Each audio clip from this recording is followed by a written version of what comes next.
এক নির্মম serial killer এক বিশেষ ধরনের অস্ত্রের সাহায্যে খুবই নৃশংসভাবে নির্দিষ্ট কিছু মানুষদের খুন করে চলেছে। খুন করার পর অর্থহীন কয়েকটা শব্দ লিখে দিচ্ছে ভিকটিমের বিভিন্ন অঙ্গ প্রত্যঙ্গে। জটিল এবং পেঁচানো এই কেসটি দ্রুত সমাধান করার দায়িত্ব দেওয়া হয় ভিনসি নামের এক মহিলা পুলিশ কর্মকর্তার উপর। সে কি পারবে আসল খুনিকে ধরতে, নাকি শেষ পর্যন্ত রহস্যের আড়ালেই থেকে যাবে এই কেসটি? এই সব প্রশ্নের উত্তর জানতে হলে দেখতে থাকো 2022 সালে মুক্তিপ্রাপ্ত ক্রাইম থ্রিলার মুভি পাপ্পানের এক্সপ্লেনেশন। এই মুভিতে এত বেশি থ্রিলিং যা শেষ পর্যন্ত বুঝে উঠতেই পারবে না যে আসল অপরাধী কে। তো চলো আর কথা না বাড়িয়ে শুরু করি আজকের মুভি এক্সপ্লেনেশন। মুভির শুরু হয় একজন কামারকে দেখিয়ে। কোনো এক অজ্ঞাত ব্যক্তি সেই কামারকে কিছু টাকা দিয়ে একটা বিশেষ ধরনের ডেগার বানিয়ে নেয়। কে এই ব্যক্তি সেটা মুভির মধ্যভাগে আমরা জানতে পারবো। যাই হোক, দৃশ্যপট পরিবর্তন হলে আমরা দেখতে পাই 25 বছর পার হয়ে গেছে। একটা জঙ্গলের ভিতর দিয়ে কিছু ছেলে সাইকেল দিয়ে যাচ্ছিল। তারা হঠাৎ করে জঙ্গলের মাঝখানে একটা কালো রঙের প্রাইভেট কার দেখতে পায়। এর সামনে এগিয়ে গেলে তারা ভিতরে কাউকে খুঁজেই পায় না। এদের মধ্যে একজন পাশে থাকা একটা মূর্তির সামনে বসে প্রার্থনা করছিল।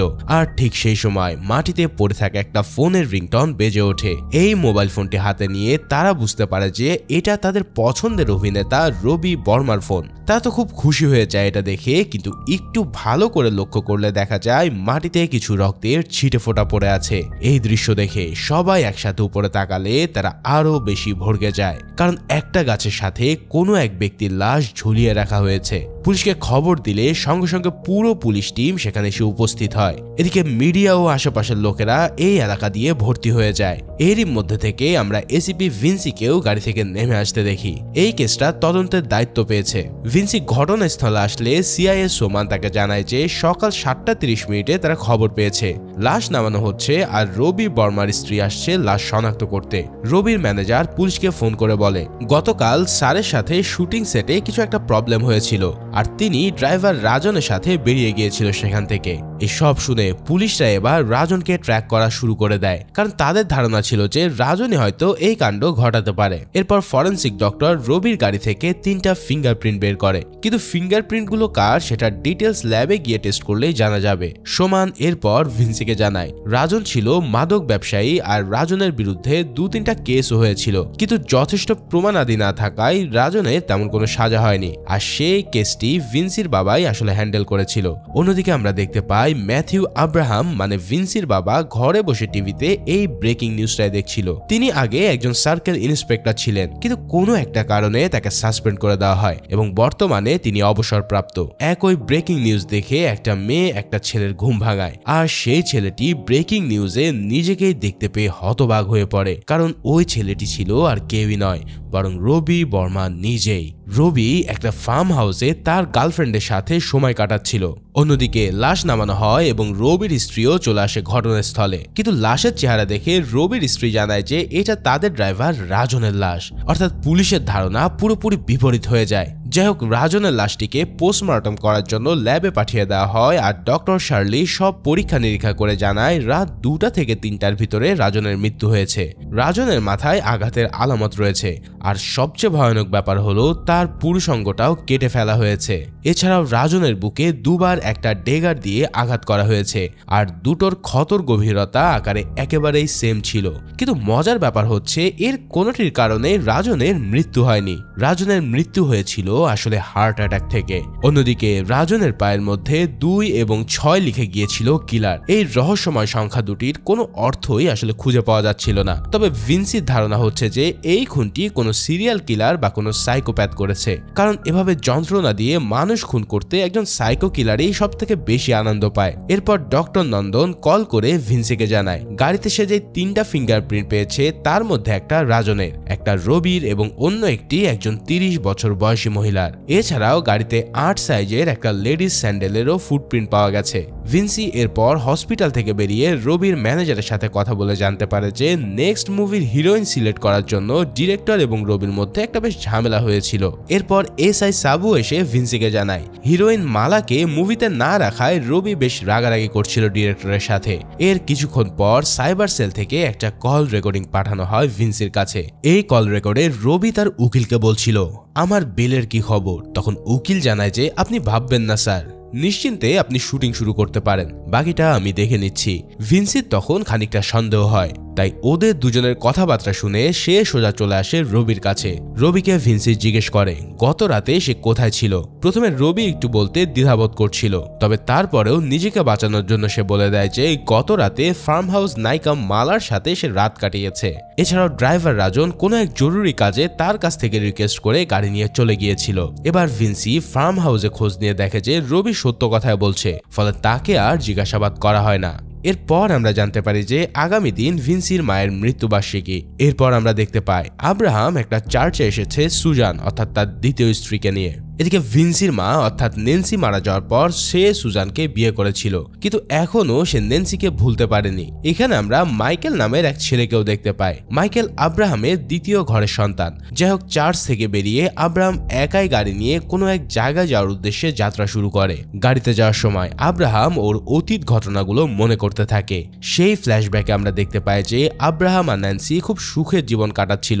বিয়ের মাত্র 1 বছরের মাথায় ভিনসির জন্ম হয়। তিনজনের এই ছোট্ট পরিবারটি অনেক আনন্দে দিন কাটছিল। এসব ভাবতে ভাবতে আব্রাহাম একটা পুরাতন বাড়ির সামনে চলে আসে, আর সিন আবারও ফ্ল্যাশব্যাকে চলে যায়। এখানে আমরা জানতে পারি যে চাকো নামের এক সিরিয়াল কিলারকে ধরার জন্য আব্রাহাম এই বাড়িটাতে এসেছিল। চাকো একটা বিশেষ ধরনের ড্যাগার দিয়ে মানুষ খুন করত। সেদিন রাতে চাকো একজনকে সেই ড্যাগারের সাহায্যেই হত্যা করতে যাচ্ছিল, কিন্তু সেই সময় আব্রাহাম চাকোকে ধরতে চলে আসে। এরপর চাকো ওকে দেখেই একটা দৌড় দেয়, কিন্তু এক পর্যায়ে চাকোকে ধরে ফেলতে সক্ষম হয় আব্রাহাম। এরপরেই শুরু হয় ধস্তাধস্তি। এরই মধ্যে চাকো আব্রাহামের হাতের মধ্যে ড্যাগারটা দিয়ে আঘাত করে বসে, কিন্তু আব্রাহাম তারপরেও চাকোকে ধরে রেখেছিল। কিছুক্ষণের মধ্যেই পুলিশ চলে আসলে চাকো গ্রেফতার হয়ে যায়, কিন্তু চাকো গ্রেফতার হওয়ার আগে ওই ড্যাগারটি সে ছুঁড়ে মেরেছিল আকাশের দিকে, যেটা একটা গাছের ছিদ্র দিয়ে নিচে পড়ে গিয়েছিল। যাই হোক, এরপর আমরা আবারও বর্তমানে চলে আসি। এরপর আমরা সিদ্ধার্থ নামের এক ড্যান্সারকে দেখতে পাই। সিদ্ধার্থ আসলে হচ্ছে ভিনসির হাজবেন্ড। ভিনসি আর সিদ্ধার্থ গাড়িতে করে বাসায় চলে যায়, কিন্তু মধ্যরাত্রে এক পুলিশ অফিসার এসে ভিনসিকে একটা জরুরি বার্তা দেয়। সেই বার্তা পাওয়ার পর তারা সবাই এরপর একটা চার্চে চলে আসে। সেখানে কেউ একজন রক্ত দিয়ে 2 এবং 6 সংখ্যাটি লিখে রেখেছিল, ঠিক যেমনটা রাজনের পায়ের মধ্যে লেখা ছিল। এক লোক বলে, আমি এখানে একজনকে এই সংখ্যাগুলো লিখতে দেখেছিলাম দূর থেকে। সন্দেহজনক মনে হতে আমি তার সামনে আসি, কিন্তু সেই লোকটি পাশের পুকুরে কিছু একটা ফেলে দিয়ে এখান থেকে পালিয়ে যায়। এই সব শোনার পর ভিনসি পুকুরে ডুবুরি নামিয়ে দেয়। তারা সেখানে একটা চিরুনি তল্লাশি করলে এই পুকুরের মধ্যে তারা একটা ড্যাগার খুঁজে পায়। এই ড্যাগারটি এক পুলিশ অফিসার চিনতে পারে এবং ভিনসিকে বলে যে, ম্যাডাম, এটা তো চাকর ড্যাগার। এই কথা শোনার পর পরের দিন সকালে ভিনসি ড্যাগারটাকে নিয়ে দেখা করতে চলে আসে সিনিয়র এক পুলিশ অফিসারের সাথে। তারা সেখানে ডিসকাশন করতে থাকে চাকর সম্পর্কে, কিন্তু তাদের কাছে তেমন কোনো তথ্য প্রমাণ নেই। রাজনের মৃত্যুর আগের দিনেই চাকর জেল থেকে ছাড়া পেয়েছিল, তাই ভিনসির ধারণা তাকে কিছুটা সময় দিলে সে কেসটা হয়তো সলভ করে ফেলবে। এরপর সিনিয়র অফিসার ভিনসিকে সাহায্য করতে একজন রিটায়ার্ড অফিসারকে ডেকে আনে। আর এতক্ষণে নিশ্চয় বুঝে গেছো যে সে আসলে কে হতে পারে। হ্যাঁ, ঠিকই ধরেছ। ভিনসি ভিতরে গিয়ে দেখে যে সেই পুলিশ অফিসারটা আর কেউই নয়, বরং তার বাবা আব্রাহাম। যাই হোক, এরপর আমরা দেখতে পাই আব্রাহাম এবং ভিনসি একটা টেবিলে বসে কথা বলছে।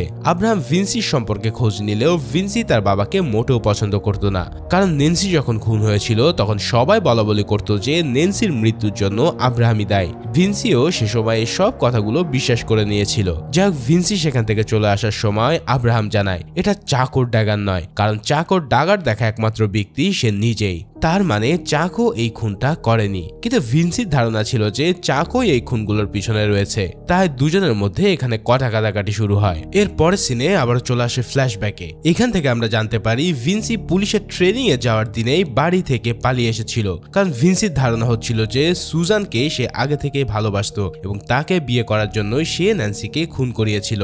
সুজান তাকে ভিনসিকে আটকাতে চাইলে আব্রাহাম মানা করে দেয় এবং বলে যেতে দাও ওকে। পুলিশের ইউনিফর্ম পরলে নিজেই বুঝতে পারবে যে আমি ঠিক সিদ্ধান্ত নিয়েছিলাম নাকি ভুল, তাই একদিনও নিজেই ফেরত আসবে। এখান থেকে আমরা বুঝতে পারি যে সুজানের প্রথম স্বামীর একটা অ্যাক্সিডেন্টে মারা যাওয়ার পর আব্রাহাম তাকে বিয়ে করেছিল, আর মাইকেল সুজানের প্রথম ঘরেরই সন্তান, কিন্তু মাইকেল আব্রাহামকে বাবা বলে মেনে নিয়েছিল। এরপর আমরা দেখতে পাই আব্রাহাম এবং মাইকেল দুজনে মিলে কোনো একটা জায়গায় কাজের জন্য যাচ্ছিল। অন্যদিকে ভিনসিকে রাতের বেলায় সিআইএ সোমান ফোন করে বসে। চকো যে জেলে ছিল সেই জেলের রেজিস্টার দেখে সে জানতে পেরেছে যে আয়েশা ফাতেমা নামের এক মেয়ে 3 বার চকোর সাথে দেখা করতে এসেছিল এবং আব্রাহাম এসেছিল 8 বার দেখা করতে। এমনকি চকোর জেল থেকে ছাড়া পাওয়ার আগের দিনও আব্রাহাম তাকে দেখতে এসেছিল। এই তথ্য দেওয়ার পর সোমান এক মহিলার বাসায় চলে আসে।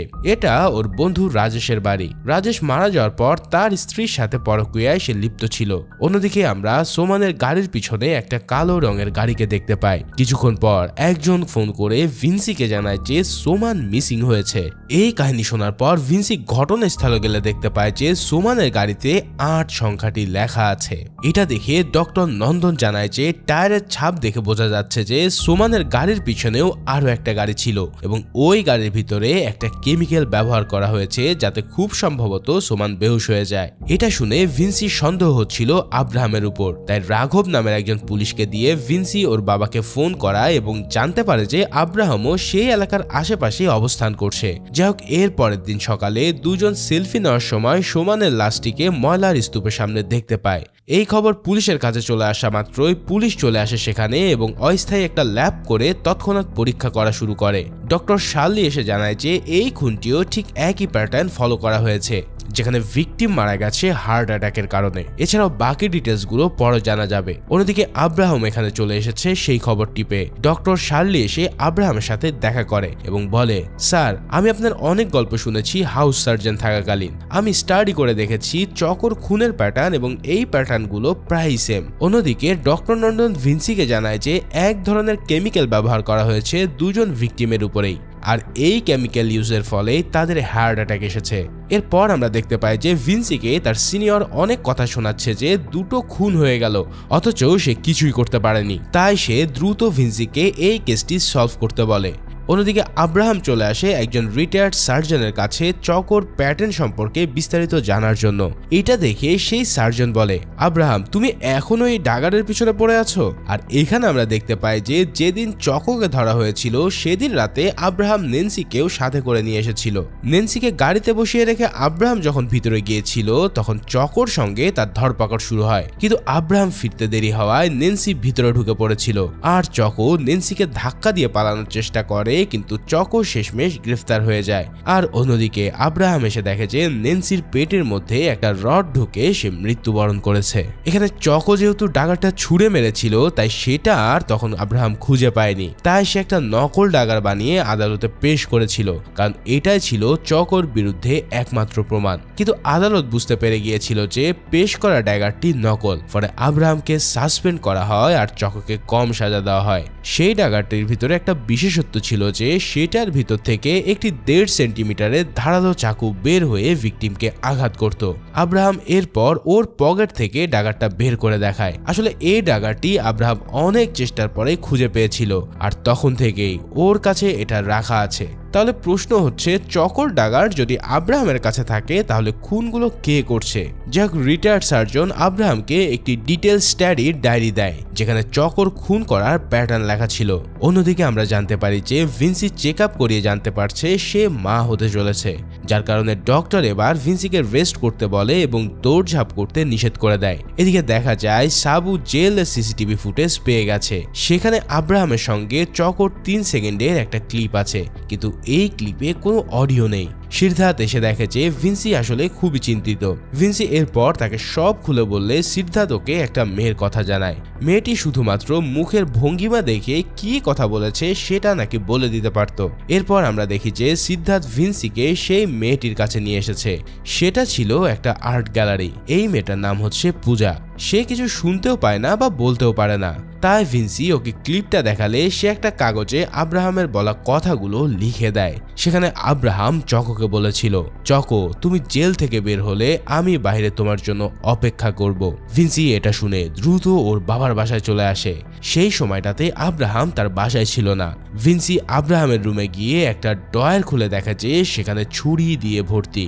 সেই সময় সাবু ওকে চকোর একটা বর্তমান স্কেচ পাঠায়, আর ভিনসি দেখতে পায় একটি দেয়ালের পত্রিকার কাটা অংশ দিয়ে আব্রাহাম চকোর মুখেরই একটা চিত্র তৈরি করে রেখেছিল। এরই মধ্যে আব্রাহাম সেখানে চলে আসে। ভিনসি একটু রাগ দেখিয়ে সেখান থেকে চলে যাচ্ছিল, কিন্তু যাওয়ার আগে সে আব্রাহামকে বলে যে তুমি নানা হতে যাচ্ছ। এখন এতদিন পর মেয়ের মুখ থেকে একটা সুখবর শুনে আব্রাহাম বেশ খুশি হয়ে যায়। রাতের বেলা ঘুমানোর সময় আব্রাহাম সুজানকে বলে, জানো ছোটবেলায় একবার ভিনসি ইলেকট্রিক শক খেয়েছিল। এই কাণ্ডে আমরা প্রচন্ড ঘাবড়ে গিয়েছিলাম। তাড়াহুড়ো করে তখন আমরা তাকে হসপিটালেও নিয়ে যাই। অতীতের এই স্মৃতিচারণ করার মধ্যেই মাইকেলের চিৎকার হঠাৎ ভেসে আসে। এই চিৎকার শুনে আব্রাহাম গিয়ে দেখে যে ওর বাড়ির দেওয়ালে কেউ 268 এরপর প্রশ্নবোধক চিহ্ন দিয়ে গেছে। এই দৃশ্য দেখে আব্রাহাম মাইকেলকে বলে, কাউকে কিচ্ছু বলার দরকার নেই, এটা এক্ষুনি এখান থেকে মুছে ফেলো। এর পরের সিন সোজা চলে আসে জেলে। এখানে আমরা দেখতে পাই যে আয়েশা ফাতেমা, যে কিনা চকোর সাথে দেখা করতে গিয়েছিল, তার চেহারা সিসিটিভি ক্যামেরায় দেখা যাচ্ছে, কিন্তু কে এই মেয়ে সেটা আসলে বোঝা যাচ্ছে না। তাই ভিনসি এবার একটা বুদ্ধি বের করে। একটা মহিলাকে আয়েশার মা বানিয়ে টিভিতে একটা ব্রেকিং নিউজ চালাতে থাকে আয়েশার ছবি সহ, যার কারণে দুদিন পর খবর পাওয়া যায় যে মেয়েটির দূরের একটা আশ্রমে থাকে। এই খবর পেয়ে ভিনসি দ্রুত ওর টিম নিয়ে সেখানে পৌঁছে যায়, আর দেখতে পায় আয়েশা সেই আশ্রমেরই একজন সিস্টার। এরপর আয়েশাকে জিজ্ঞাসাবাদ করা হলে সে জানায় মানবতার খাতিরে সে চকোর সাথে দেখা করতে গিয়েছিল। আসলে চকোর মা এই আশ্রমে থাকতো, আর তার ছেলের সাথে সে বারবার দেখা করতে চাইছিল। কিন্তু মেয়েটি আরো জানায় যে চকো ছাড়া পাওয়ার পরেও একবারও তার মাকে দেখতে আসেনি, কিন্তু রোজ রাতে সে তার মায়ের সাথে ফোনে কথা বলে এবং টাকাও পাঠায়। এই সব ঘটনা শুনে ভিনসি এরপরে ওর টিমকে এই রহস্য উদ্ঘাটনের কাজে নামিয়ে দেয়। এদিকে রাত হলে চকো ফোন করে বসে ওর মায়ের কাছে। লোকেশন ট্রেস করে ভিনসি আর ওর টিম চলে আসে এক জঙ্গলের অনেক গভীরের একটা পুরাতন বাড়িতে। এখানে আমরা আব্রাহাম এবং মাইকেলকেও চলে আসতে দেখি। এখন ওরা এখানে কেন এসেছে এই জিজ্ঞাসাবাদ করলে সাবু জানায়, সাবু এখানে ওদেরকে আসতে বলেছে ভিনসির সেফটির কথা ভেবে। যাই হোক, ভিনসি বাড়িটার মধ্যে ঢুকে পড়ে এবং চকোকে খুঁজতে শুরু করে। কিছুক্ষণের মধ্যে সে চকোকে সেখানে পেয়ে যায়, কিন্তু ভিনসি অবাক হয়ে যায় যখন সে দেখতে পায় চকোর পা শিকল দিয়ে বেঁধে রাখা হয়েছে। এছাড়াও সিসিটিভি দিয়ে সর্বক্ষণ তাকে নজরদারি করা হচ্ছে।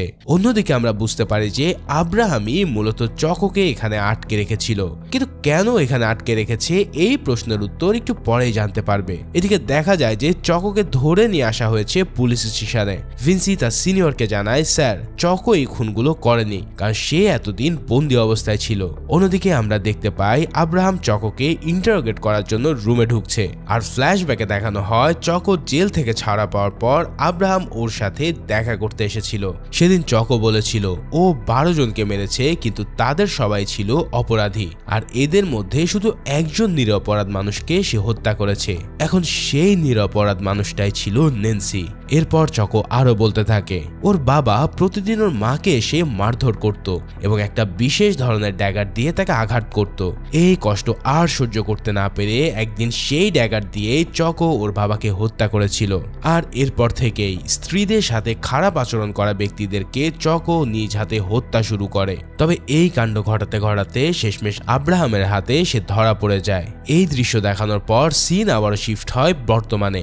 এখানে আমরা দেখতে পাই যে আব্রাহাম দুটি ছবি দেখিয়ে চকোকে জিজ্ঞেস করছে যে সে এই খুনের ব্যাপারে কিছু জানে কিনা। কিন্তু তোমরা তো জানো আব্রাহাম নিজেই কিন্তু চকোকে এতদিন ধরে আটকে রেখেছিল, যদিও চকো এই বিষয়ে আসলে কিছুই জানতো না। মূলত আব্রাহাম কিন্তু ওকে শাস্তি দিতে চাইছিল, তাই এই কারণে ওকে আটকে রাখা হয়। আর এই মুহূর্তে এখন সুযোগ বুঝে ওকে ফাঁসানোর চেষ্টা করা হচ্ছে।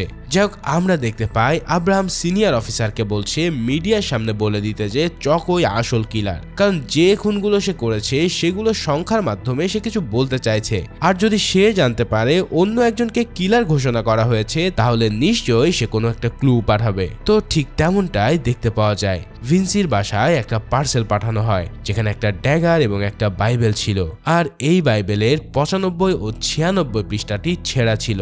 আব্রাহাম সবগুলো সংখ্যা পরপর সাজিয়ে একটা তারিখ বের করতে সক্ষম হয়, যে তারিখটা হতে পারে 26/8/1995 বা 1996। এখন নিশ্চয়ই এই তারিখে কিলারের সাথে এমন কিছু একটা ঘটেছিল যার বদলা সে এখন নিচ্ছে। সেই পার্সেলে অন্য আরো একটা বই ছিল যেটার নাম ছিল the killer has a past. আর মজার বিষয় হচ্ছে বইটিও সেদিনই মুক্তি পাচ্ছিল। তাই ভিনসি এরপর ওই বইয়ের ওপেনিং অনুষ্ঠান নজরদারি করা শুরু করে দেয়, কারণ তাদের ধারণা ছিল যে এই অনুষ্ঠানে হয়তো কোনো কিছু ঘটতে চলেছে। তবে এই মুহূর্তে তাদের এই ধারণা ছিল সম্পূর্ণ রকমের ভুল। কিলার আসলে এখানে চালাকি করে তাদের অ্যাটেনশন ডাইভার্ট করে দিয়েছিল। অন্যদিকে ফোন করে জানানো হয় নালিনী অর্থাৎ সেই বইয়ের লেখিকার স্বামী অ্যাডভোকেট জয়শঙ্করকে তার গাড়িতে কেউ পুড়িয়ে মেরে দিয়েছে। ঘটনাস্থলে পৌঁছালে জানা যায় যে এখানে সেম একই কেমিক্যাল ব্যবহার করা হয়েছিল। ইতিমধ্যেই সেই লাশটিকে ল্যাবে পাঠানো হয়। অন্যদিকে সাইবার সেল থেকে জানানো হয় যে ভিনসির ফোনটি হ্যাক করা হয়েছে, যার কারণে কিলার তার লোকেশন পেয়ে যাচ্ছিল প্রত্যেকবার। এবার ভিনসি এটা শুনে খুব রেগে যায় এবং দ্রুত ফোনটি ছুঁড়ে ফেলে দিয়ে ভেঙে ফেলে। সিদ্ধার্থ এসে ভিনসিকে এরপরে শান্ত করে। যাই হোক, অন্যদিকে আমরা দেখতে পাই যে মাইকেল 1984 সালের একটা ব্যাচের পুরাতন ছবি এনে আব্রাহামকে দেখাচ্ছে। এই ছবির সবার ডিটেলস মাইকেল কালেক্ট করে নিয়ে এসেছে। এদের মধ্যে একজনের নাম ছিল ভিনিতা, যে কিনা পরবর্তীতে লন্ডনে পাড়ি জমিয়েছিল। আরেকজনের নাম হচ্ছে সাইমন, যে গ্রাম থেকে পালিয়েছিল একটা চুরির ঘটনায় জড়িত থাকার কারণে। এখানে ইন্দিরা নামের একজনকে পাওয়া যায়, যার কাছে গেলে বাকি সব তথ্য বিস্তারিতভাবে জানা যাবে। তো মাইকেল ছবিটা কোথায় পেয়েছিল এবং ছবিতে কারা কারা আছে সেগুলো একটু পরেই জানতে পারবে। এবার দেখা যায় যে আব্রাহাম মাইকেলকে নিয়ে চলে এসেছে সেই গ্রামে। এখানে স্থানীয় বাসিন্দাদের কাছে তারা জানতে পারে যে সাইমন কয়েক বছর আগে চার্চের স্বর্ণের ক্রসটা নিয়ে পালিয়ে গিয়েছিল। এরপর আব্রাহাম চলে আসে সাইমনের ক্লাসমেট ইন্দিরার কাছে। এবার ইন্দিরা জানায় সাইমন ওর বান্ধবী ভিনিতার সাথে সম্পর্কে জড়িয়ে পড়েছিল, কিন্তু ভিনিতার ভাই ভেনেট বিষয়টা জানতে পেরে যায়, যার কারণে ভিনিতার পরিবার ওর বিয়ে ঠিক করে ফেলেছিল। আর এটা নিয়ে তাদের মধ্যে অনেক ঝামেলাও হয়। এর পরপরই সেই সময়ে সে বোম্বেতে চলে গিয়েছিল, যার ফলে এরপর থেকে ওদের আর কোনো খোঁজ খবর তার কাছে নেই। ইন্দিরার কাছে ভিনিতার একটা পুরাতন ছবি ছিল যেটা সে আব্রাহামকে দিয়ে দেয়। আব্রাহাম চলে আসার আগে ইন্দিরা আরো জানায় যে ভিনিতা লন্ডনে চলে গিয়েছিল পড়াশোনা করতে, আর তার পরিবারের সবাই অস্বাভাবিকভাবে মারা গিয়েছিল। ভিনিতার ভাই ভেনেট একটা চার্চের ফাদার ছিল, সেও একটা অগ্নিকাণ্ডে কিছুদিন আগেই মারা যায়। যাই হোক, আব্রাহাম এরপর চলে আসে ভিনিতার পুরানো ছবিটা নিয়ে। আব্রাহাম এক পুলিশ অফিসারকে ফোন করে সাইমনের কেসটা ডিটেলস বের করতে বলে। অন্যদিকে মাইকেল একটা চার্চে গিয়ে জানতে পারে যে এখানে ভিনিতার বিয়ে হওয়ার কথা ছিল, কিন্তু কোনো একটা ঘটনাকে কেন্দ্র করে বিয়ের আগের দিনই বিয়েটা বন্ধ করে দেওয়া হয়। আব্রাহাম জিজ্ঞেস করে যে বিয়েটা কবে হওয়ার কথা ছিল। উত্তরে মাইকেল জানায় 26শে আগস্ট 1996 সালে। অর্থাৎ এটাই সেই তারিখ যেটা কিলার ওদেরকে ইঙ্গিত দিচ্ছিল। যাই হোক, এরপর আমরা দেখতে পাই ভিনসি নতুন লাশটির পোস্টমর্টম রিপোর্ট নিতে হসপিটালে এসেছে, আর সেখানে জানতে পারে যে ডক্টর শার্লি এখনো এসব পৌঁছায়নি। অন্যদিকে শার্লি ওর ক্লাসের লেকচার শেষ করে গাড়িতে উঠে বসেছিল হসপিটালে যাওয়ার উদ্দেশ্যে, কিন্তু পথমধ্যে তার ড্রাইভার তাকে বেহুশ করে ফেলে এবং কিডন্যাপ করে একটা কোথাও নিয়ে যায়। শার্লির অ্যাসিস্ট্যান্ট ভিনসিকে জানায় যে একটা সমস্যা হয়ে গেছে। যে লাশটি গতকাল তারা নিয়ে এসেছিল এটা জয়শঙ্করের ছিল না, এটা ছিল তাদের মর্গ থেকে নিখোঁজ হওয়া একটা লাশের। আর এই লাশের পাশে তারা একটা ব্রেসলেট পেয়েছে যেটা ডক্টর শার্লির ছিল।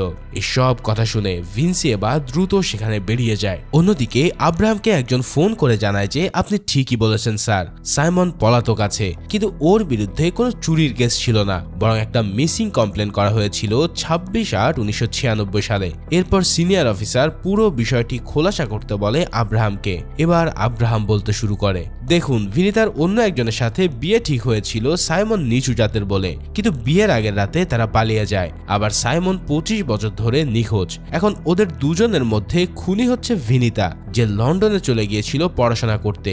এই কথাবার্তার মধ্যে ভিনসি এবার সেখানে চলে আসে আর অফিসারকে বলে, স্যার গতকালকের লাশটা জয়শঙ্করের না, আর ডক্টর শার্লির ব্রেসলেটটা সেই লাশের পাশে পাওয়া গেছে। এছাড়া মোবাইল লোকেশন ট্র্যাক করে জানা গেছে যে শার্লি গতরাতে ঘটনাস্থলে উপস্থিত ছিল। এবার অফিসার বেশ কনফিউজড হয়ে যায় আর বলে, তুমি বলছো ডক্টর শার্লি খুনি, আবার আব্রাহাম বলছে ভিনিতা, তাহলে আসল খুনিটাকে?